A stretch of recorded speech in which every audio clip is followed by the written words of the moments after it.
마태복음 11장. 예수께서 12제자에게 이렇게 당부하시고 나서 계속해서 여러 동네에서 가르치고 전도하셨다. 한편 요한은 감옥에 갇혀 있었다. 그는 예수께서 하고 계신 일을 전해 듣고는 자기 제자들을 보내어 물었다. 우리가 기다려온 분이 선생님입니까? 아니면 아직도 기다려야 합니까? 예수께서 그들에게 말씀하셨다. 가서 지금 벌어지고 있는 일을 요한에게 말하여라.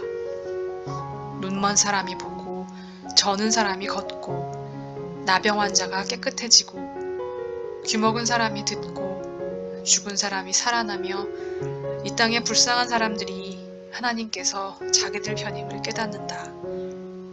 이것이 너희가 기대하던 것이냐?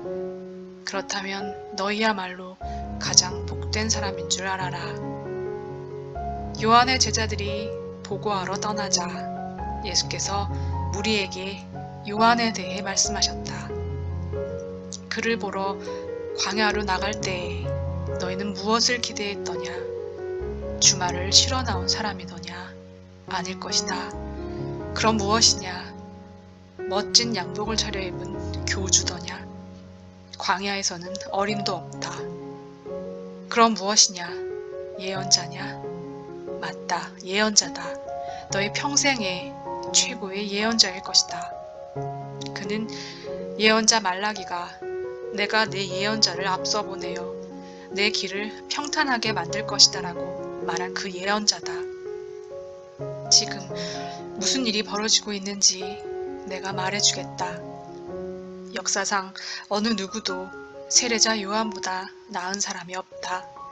그러나 그가 너희에게 준비시킨 천국에서는 가장 낮은 사람이라도 요한보다 앞선다. 오랫동안 사람들은 스스로 하나님 나라에 들어가려고 애써왔다. 그러나 예언자들의 책과 하나님의 율법을 자세히 읽어보면 그 모든 것이 요한에서 절정에 이르고 요한과 협력하여 천국의 메시아를 위한 길을 예비하고 있다. 이렇게 보면 요한은 너희 모두가 어서 와서 메시아를 소개해 주기를 고대했던 그 엘리야가 맞다. 내 말을 듣고 있느냐? 정말로 듣고 있느냐? 이 세대 사람들을 어떻게 설명할 수 있을까? 그들은 우리는 더 놀고 이야기하고 싶은데 엄마 아빠는 늘 피곤하고 바쁘대요 하고 불평을 늘어놓는 아이와 같다. 요한이 와서 금식하니 사람들은 그가 미쳤다고 했다.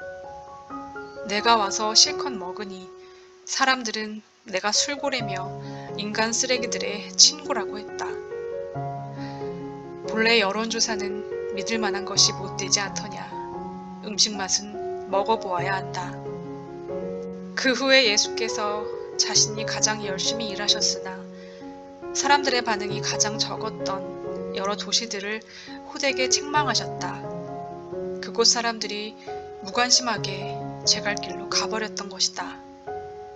고라시나 너에게 화가 있을 것이다.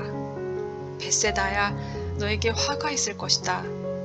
두로와 시돈이 너희가 본 엄청난 기적의 절반만 보았어도 당장 무릎을 꿇었을 것이다.